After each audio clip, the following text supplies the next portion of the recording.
میں نے آپ حضرات کے سامنے سورہ رحمان کی ایک آیت کریمہ تلاوت کی ہے، جس کا مفہوم یہ ہے: جو آدمی بھی اپنے پروردگار کے سامنے کھڑا ہونے سے ڈر گیا، اللہ جل شانہ نے اس کے لیے 2 جنتیں رکھی ہیں۔ اور دوسری آیت سورۃ النازعات 30 پارے کی ہے، جس کا معنی اس طرح ہے: جو آدمی بھی اپنے پروردگار کے سامنے پیش ہونے کے خوف سے ڈر گیا اور اپنے نفس کو بری خواہشات سے روک لیا تو بے شک جنت ایسے آدمی کا ٹھکانہ ہے۔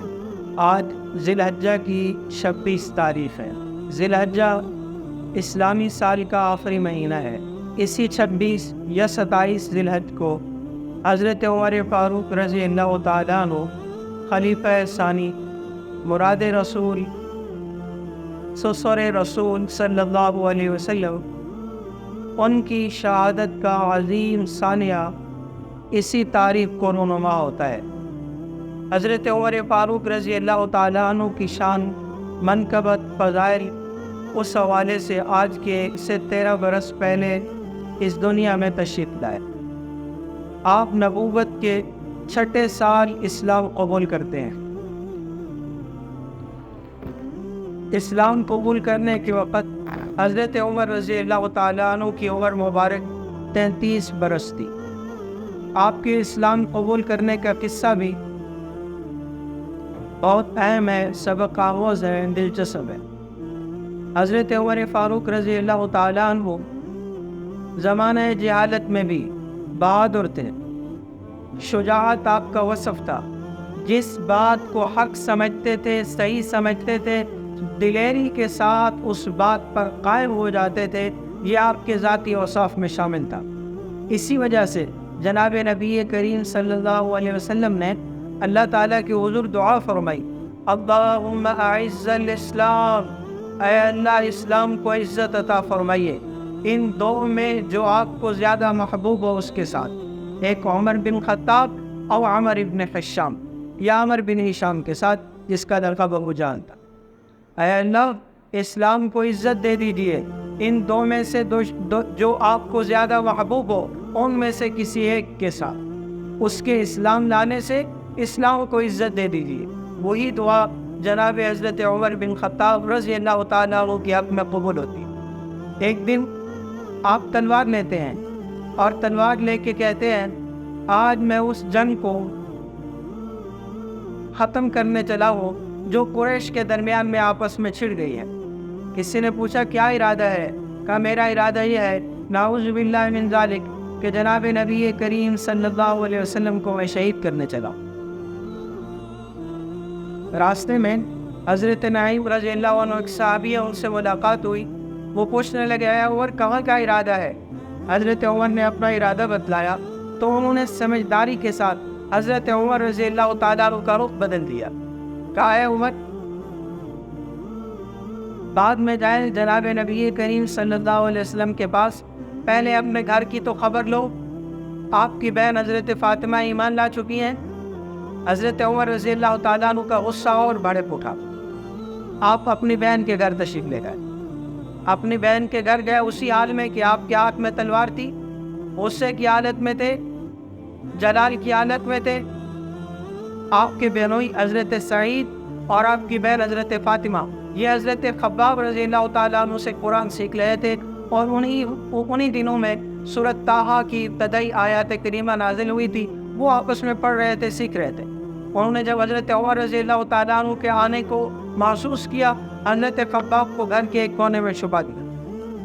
وہ آئے اور غضبناک ہو کر اپنے بہنوئی پر ٹوٹ پڑے، ان کو اتنا مارا کہ ان کے منہ سے خون آنے لگا۔ پھر آپ کی بہن حضرت فاطمہ آگے آ گئی۔ آپ نے اپنی بہن پہ بھی رحم نہ کھایا، زور سے ایک تھپڑ مارا، آپ کی بہن کے منہ سے بھی خون آنے لگا، اور آپ کی بہن کہنے لگی: اے عمر سن لو، جس خطاب کے تم بیٹے ہو اسی خطاب کی میں بیٹی ہوں۔ تم میری جان تو لے سکتے ہو، لیکن جو میرے دل میں ایمان ہے وہ ایمان نہیں لے سکتے، اس لیے کہ ایمان وہ لذت والی چیز ہے، ایمان وہ مٹھاس والی چیز ہے، جب یہ دل کے اندر گھر کر جاتا ہے پھر جان چلی جائے لیکن ایمان نہیں جاتا ہے۔ ایمان جب رگ و پے میں اتر جاتا ہے، ایمان جب دل میں اتر جاتا ہے تو ایمان ایسا اترتا ہے، پھر ایمان دل سے نکلتا نہیں ہے۔ حضرت عمر بن خطاب رضی اللہ تعالیٰ عنہ اپنے اوپر کچھ کنٹرول پاتے ہیں اور کہنے لگتے ہیں کیا پڑھ رہے تھے تم، مجھے بھی ذرا دکھاؤ۔ بہن کہنے لگی اے عمر تم مشرک ہو، ایمان نہیں قبول کیا ہے، مشرک نجس ہوتے ہیں، اور قرآن کا حکم یہ ہے لا یمسہ الا المطہرون، قرآن کو تو وہی چھو سکتے ہیں، وہی ہاتھ لگا سکتے ہیں جو پاک ہوتے ہیں۔ حضرت عمر رضی اللہ تعالیٰ عنہ کو نہانے کا، غسل دینے کا بہن نے کہا۔ حضرت عمر رضی اللہ تعالیٰ عنہ غسل کرتے ہیں، واپس آتے ہیں اور کہتے ہیں وہ مجھے دکھاؤ جو تم پڑھ رہے تھے۔ سورۃ طٰہٰ کی ابتدائی آیات کریمہ وہ انہوں نے تلاوت فرمائی۔ جب وہ پہنچی اننی انا اللہ لا الہ الا انا فاعبدنی واقم الصلاۃ لذکری، حضرت عمر رضی اللہ تعالیٰ عنہ کہنے کہ اللہ اللہ، بس بس بس، وہ ایمان دل میں اتر گیا۔ اور قرآن ایسی کتاب ہے، اللہ کی قسم جب قرآن کو صحیح سمجھا جائے، صحیح نیت سے سنا جائے، یہ انسان کو ایمان دے کے ہی چھوڑتا ہے، ایمان دل میں اتار کے ہی چھوڑتا ہے۔ حضرت عمر رضی اللہ تعالیٰ عنہ وہی آیات کی خدمت میں حاضر ہوئے اور اپنے اسلام کا اظہار کیا۔ جبرائیل امین آسمان سے اترے اور آ کر عرض کی اے اللہ کے حبیب صلی اللہ علیہ وسلم، آج آسمان والے بھی عمر کے اسلام لانے سے خوشیاں منا رہے۔ وہ نماز کا وقت ہوا، مسلمان ایک گھر میں جمع تھے، وہی نماز پڑھنے لگے۔ عمر فاروق رضی اللہ تعالیٰ عنہ کہنے لگے یہاں کیوں نماز ہوگی، نماز اللہ کے گھر میں جا کے پڑھیں گے۔ آپ صلی اللہ علیہ وسلم نے ارشاد فرمایا اے عمر آپ کی قوم والے ہمیں حرم میں نماز نہیں پڑھنے دیتے۔ فرمانے لگے آج عمر ساتھ جائے گا، آج اگر کسی کے اندر جرأت ہے تو مسلمانوں کو اس حرم کی حدود میں داخل ہونے سے روک کے دکھائے۔ حضرت عمر رضی اللہ تعالیٰ عنہ کو اس وجہ سے آپ کو لقب ملا ہے فاروق، فاروق، آپ کے آنے سے حق اور باطل میں خوب اور واضح فرق ظاہر ہو۔ حضرت عمر رضی اللہ تعالیٰ عنہ وہ عظیم شخص ہیں، فرماتے جن کا اسلام لانا اسلام کی فتح تھا، اسلام کی فتح تھا، جن کا ہجرت کرنا وہ مسلمانوں کی نصرت تھا، جن کا امامت کرنا یعنی خلافت پہ آنا اہل عالم کے لیے رحمت تھا۔ صحابہ کہتے ہیں حضرت عمر رضی اللہ تعالیٰ عنہ کے اسلام لانے سے پہلے ہم چھپ کے نماز پڑھا کرتے تھے، ہم اللہ کے گھر کے سامنے آ کر علن اعلان نماز پہ نہیں پڑھ سکتے تھے۔ حضرت عمر رضی اللہ تعالیٰ وہ اسلام قبول کرتے ہیں تو ہم علن اعلان مکہ مکرمہ میں اللہ کے گھر کے سامنے آ کے نمازیں پڑھا کرتے۔ حضرت علی رضی اللہ تعالیٰ عنہ کہتے ہیں مسلمانوں نے جب ہجرت کی ہے تو چھپ چھپ کے ہجرت کی ہے، خوف تھا اہل مکہ آ کر رکاوٹ بن جاتے تھے، قوم والے تلواریں لے کے کھڑے ہو جاتے تھے، کسی کو جانے نہیں دیتے تھے، حتیٰ کہ جناب نبی کریم صلی اللہ علیہ وسلم کی صاحبزادی حضرت زینب رضی اللہ تعالیٰ عنہ کی جو وفات ہے اس کا سبب بھی ہے کہ جب آپ ہجرت کر کے جا رہی تھی تو آپ کو نیزہ مارا گیا تھا، آپ اونٹ سے نیچے گر گئی تھی، وہ زخم لگا تھا، اسی زخم کی وجہ سے حضرت زینب کا انتقال ہوا۔ تو حضرت عمر رضی اللہ تعالیٰ عنہ نے جب ہجرت کا ارادہ کیا، بہت عجیب سما تھا، آپ تلوار اپنی گردن میں لٹکاتے ہیں، کمان اپنے کندھے پہ لیتے ہیں، اپنے ہاتھ میں تیر لیتے ہیں اور بیت اللہ کے پاس آتے ہیں اور آ کر بیت اللہ کا طواف کرتے ہیں، پورے 7 اشواط 7 چکر لگاتے ہیں، مقام ابراہیم پر 2 رکعت نماز اطمینان کے ساتھ پڑھتے ہیں، اور اس کے بعد اہل مکہ، قریش مکہ، کفار مکہ کو خطاب کر کے کہتے ہیں اگر کسی کو یہ ہے کہ اس کی ماں اسے روئے، اگر کسی کو یہ چاہیے کہ اس کے بچے بیوہ ہو جائے اور اس کی بیوی بیوہ ہو جائے، وہ آئے اور عمر رضی اللہ تعالیٰ عنہ کو ہجرت سے آج روک کے دکھائے۔ آپ نے جب ہجرت کی ہے علن اعلان ہجرت کی ہے، علن اعلان ہجرت کی ہے۔ حضرت عمر فاروق رضی اللہ تعالیٰ عنہ وہ عظیم انسان ہے جن کو آپ صلی اللہ علیہ وسلم نے فرمایا ایک موقع پہ یبن خطاب، اے خطاب کے بیٹے میں دیکھتا ہوں جس راستے سے تم جا رہے ہوتے ہو شیطان وہ راستہ بھی چھوڑ کے چلے۔ ایک روایت میں حضرت ابو ہریرہ رضی اللہ تعالیٰ عنہ کہتے ہیں آپ نے فرمایا کہ میں نے خواب میں ایک محل دیکھا ہے، خوبصورت محل دیکھا ہے، جنت کا محل دیکھا ہے، بہت عظیم الشان خوبصورت بنایا گیا ہے، اور وہاں ایک خاتون ہے جو وضو کر رہی ہے، تو میں نے پوچھا یہ کس کا محل ہے؟ بتایا گیا کہ یہ حضرت عمر رضی اللہ تعالیٰ عنہ کا محل ہے، اور فرمایا ہے عمر مجھے آپ کی غیرت کا خیال نہ آتا تو میں آپ کے اس محل کو دیکھ کے آتا۔ حضرت عمر کی آنکھوں میں آنسو آ گئے اور کہنے لگے اے اللہ کی حبیب صلی اللہ علیہ وسلم کیا میں آپ پر بھی غیرت کروں گا؟ تو حضرت عمر رضی اللہ تعالیٰ عنہ ان کی الحق تعالی شانوں نے ایک خاص مقام دیا تھا۔ میں ایک بزرگ کی بات سن رہا تھا، انہوں نے بڑی عجیب بات کی۔ انہوں نے کہا حضرت ابوبکر صدیق کا اپنا مقام ہے، حضرت علی المرتضیٰ رضی اللہ تعالیٰ عنہ کا اپنا مقام ہے، ہر ایک کا اپنا مقام ہے، اپنی شان ہے، لیکن عمر کے کیا کہنے ہیں؟ سب آئے ہیں اور عمر کو رسول اللہ نے مانگ کے لیا ہے۔ عمر کو حضرت صلی اللہ علیہ وسلم نے اللہ سے مانگ کے لیا ہے، مانگ کے لیا۔ ایک روایت میں آپ نے فرمایا جتنی پہلی امتیں گزری ہے ہر امت میں ایک محدث ہوتا ہے، یعنی جس سے اللہ تعالیٰ ہم کلام ہوتے ہیں، اللہ تعالیٰ جس سے باتیں کرتے ہیں۔ میری امت کے محدث عمر ہے کہ اللہ جل شانہ اپنی بات عمر کی زبان سے نکلوا دے، اپنی بات عمر رضی اللہ تعالیٰ عنہ کی زبان سے نکلوا دے۔ حضرت عمر رضی اللہ تعالیٰ عنہ سیدنا ابو بکر صدیق رضی اللہ تعالیٰ عنہ کے بعد مسلمانوں کے خلیفہ بنے ہیں۔ آپ نے جو خلافت کی ہے اسے ہم یوں کہہ سکتے ہیں کہ جناب نبی کریم صلی اللہ علیہ وسلم جس ریاست مدینہ کی بنیاد ڈال کے گئے تھے، جس نظام کو قائم کر کے گئے تھے، حضرت عمر فاروق رضی اللہ تعالیٰ عنہ کے زمانہ میں وہ نظام اپنے عروج پہ پہنچ گیا تھا۔ آپ صلی اللہ علیہ وسلم نے جس اسلامی ریاست کی بنیاد ڈالی تھی اس اسلامی ریاست کا عروج سیدنا عمر فاروق رضی اللہ تعالیٰ عنہ کا زمانہ ہے۔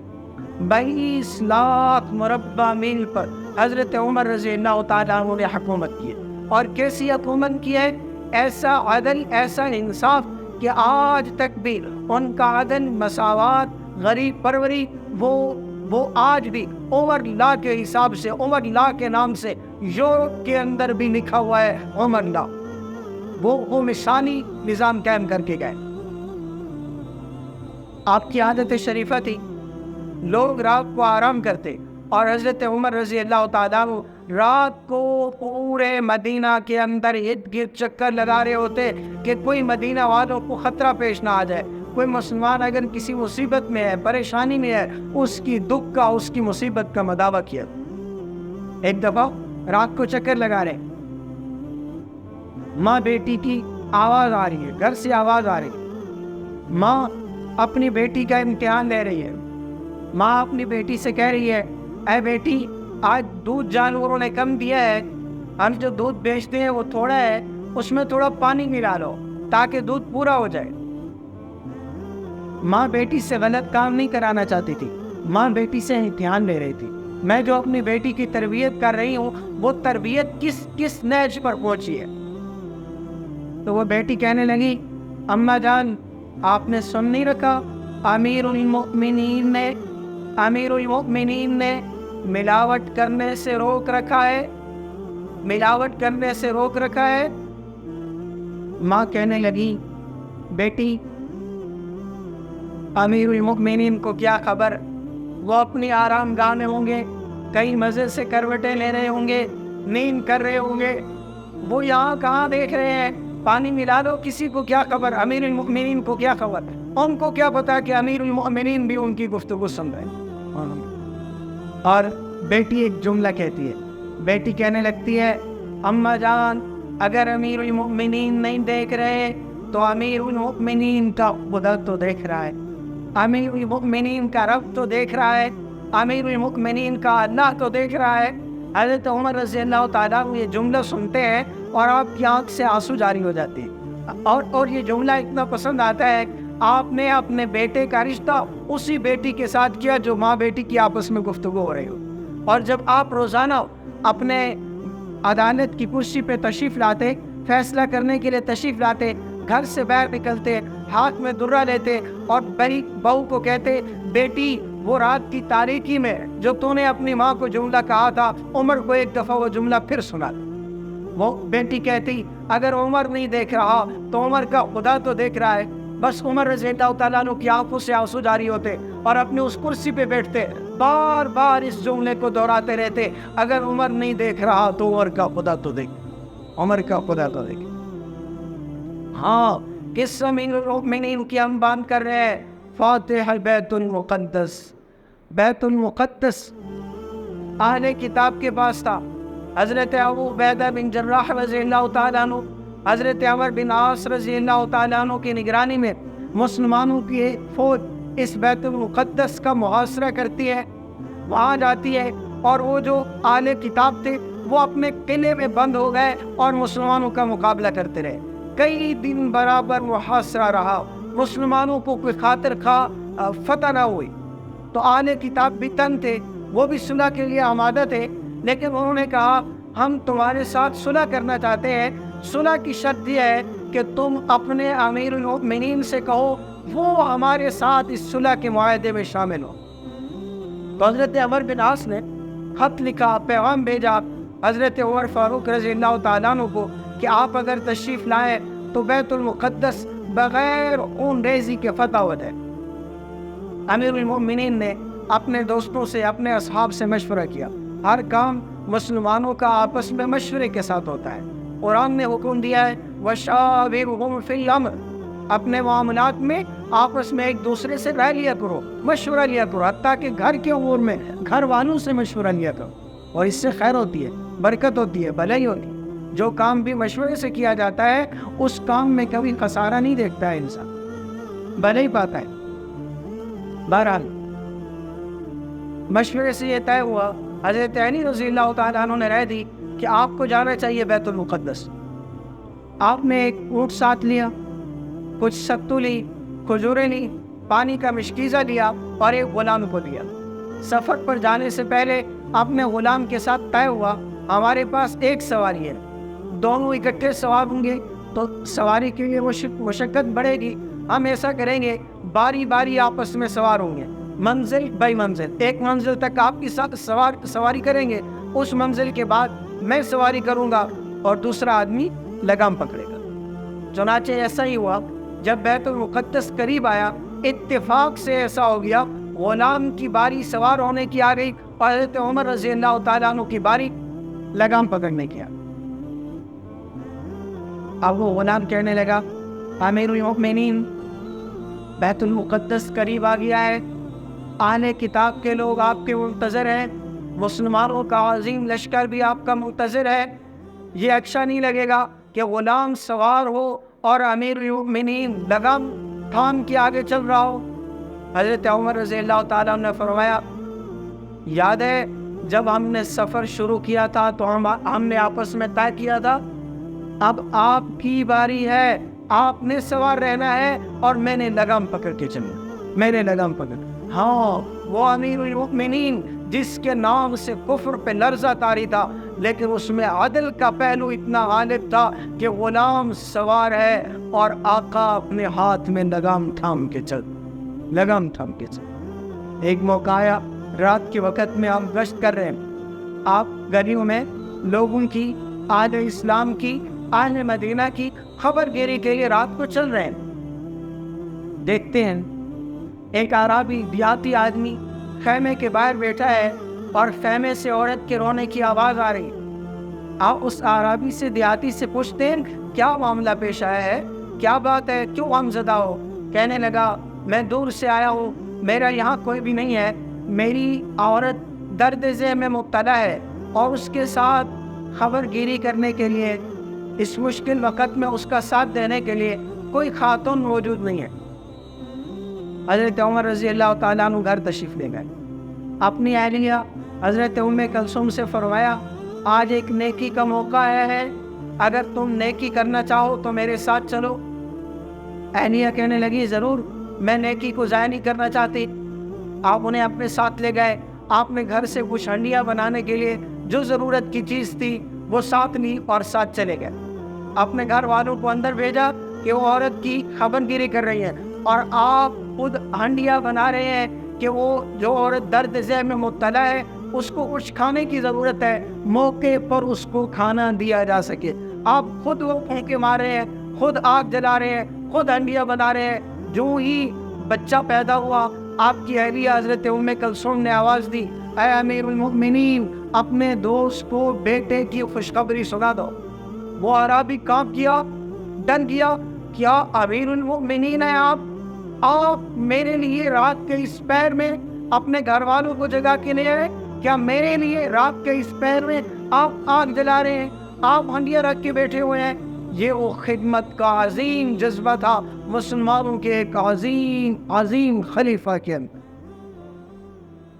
ایک اور موقع ہے، آپ اسی طرح سے رات کا وقت ہے، آپ مدینہ کے ارد گرد کا چکر لگا رہے ہیں، آل مدینہ کی خبر گیری کرنے کے لیے، مسلمانوں کی خبر گیری کرنے کے لیے۔ دیکھتے ہیں ایک خاتون کے پاس چند بچے بیٹھے ہیں، وہ رو رہے ہیں، اور خاتون نے آگ کے اوپر ہنڈیاں رکھی ہوئی ہے اور وہ اسے ہلا رہی ہے۔ آپ قریب آتے ہیں، پوچھتے ہیں یہ بچے کیوں رو رہے ہیں، کیا معاملہ پیش آیا ہے؟ وہ خاتون کہتی ہے میں بیوہ عورت ہوں، یہ بچے یتیم ہیں، کھانے کے لیے کچھ نہیں ہے، یہ بھوک کی وجہ سے رو رہے ہیں۔ آپ پوچھتے ہیں کیا آپ کو جو بیت المال سے وظیفہ ملتا ہے وہ وظیفہ نہیں ملا ہے؟ وہ خاتون کہتے ہیں وظیفہ ملا تھا، لیکن اپنا کوئی عذر بتاتی ہے، وہ وہاں خرچ ہو گیا، لگ گیا۔ آپ فوراً تشریف لاتے ہیں، بیت المال کا دروازہ کھولتے ہیں، ضرورت کی اشیاء لیتے ہیں۔ آپ کا خادم غلام آگے آتا ہے اور آ کر کہنے لگتا ہے یہ جو بوری آپ نے بھری ہے کھانے کی چیزوں کی، یہ مجھے دے دیں، میں اپنے کندھے پہ رکھتا ہوں، میں آپ کے ساتھ چلتا ہوں۔ امیر المؤمنین حضرت عمر فاروق رضی اللہ تعالیٰ عنہ عجیب جملہ فرماتے دنیا میں تو تم میرا بوجھ اٹھا لوگے، یہ بتاؤ آخرت میں بھی کیا میرا بوجھ اپنے کندھوں پہ لوگے؟ آخرت میں بھی میرا بوجھ اپنے کندھوں پہ لوگے؟ خود تشریف لے جاتے ہیں، پھر اسی خاتون کو وہ ضرورت کی اشیاء دیتے ہیں، اس کے لیے جو حریرہ بنایا جاتا تھا اس زمانے میں، حریرہ تیار کرتے ہیں، وہ دھواں دے رہے ہیں، اسے آگ جلا رہے ہیں، دھواں آپ کی داڑھی میں آ رہا ہے، آنکھوں سے وہ آنسو گر رہے ہیں، اور آپ برابر ان کے لیے کام کر رہے ہیں، حتیٰ کہ بچوں نے وہ حریرہ کھایا، پھر وہ آپس میں کھیلنے لگے، باتیں کرنے لگے، اور امیر المومنین ایک طرف بیٹھ کے دیکھ رہے، اور وہ عورت کہہ رہی ہے اے کاش کہ مسلمانوں کا امیر المومنین تجھ جیسا ہو۔ اسے یہ بھی خبر ہے کہ مسلمانوں کا امیر المومنین ہے اور یوں میری خدمت میں بیٹھا ہے۔ آپ کی زندگی حق تعالی شانوں کے دین کے لیے وقف تھی، حتیٰ کہ جب حج کا موقع آیا، حج کے موقع سے فارغ ہونے کے بعد آپ نے اللہ کے حضور ایک دعا کی، اللہم ارزقنی شہادۃ فی سبیلک و موتا فی بلد حبیبک، اے اللہ مجھے شہادت عطا کرنا اور اپنے حبیب صلی اللہ علیہ وسلم کے شہر میں موت نصیب کرنا۔ آپ کی یہ دعا قبول ہوتی ہے۔ حضرت مغیرہ بن شعبہ رضی اللہ تعالیٰ عنہ ایک صحابی رسول ہے، ان کا ایک غلام تھا ابو لؤلؤ فیروز مجوسی۔ وہ ایک دفعہ حضرت عمر رضی اللہ تعالیٰ عنہ کے پاس آیا اور آ کر کہنے لگا میرا جو آقا ہے، مالک ہے، وہ مجھ سے جو خراج لیتا ہے، ٹیکس لیتا ہے، وہ زیادہ لیتا ہے۔ آپ نے پوچھا تم کیا کیا کام کر سکتے ہو؟ یہ ایک ماہر فن تھا، اس کے پاس بہت سارے لوہے کا کام بھی کر سکتا تھا، سونار بھی تھا، چکیاں بھی بناتا تھا، پتھر کو تراش کر اور بھی بہت سارے کام سر انجام دے سکتا تھا۔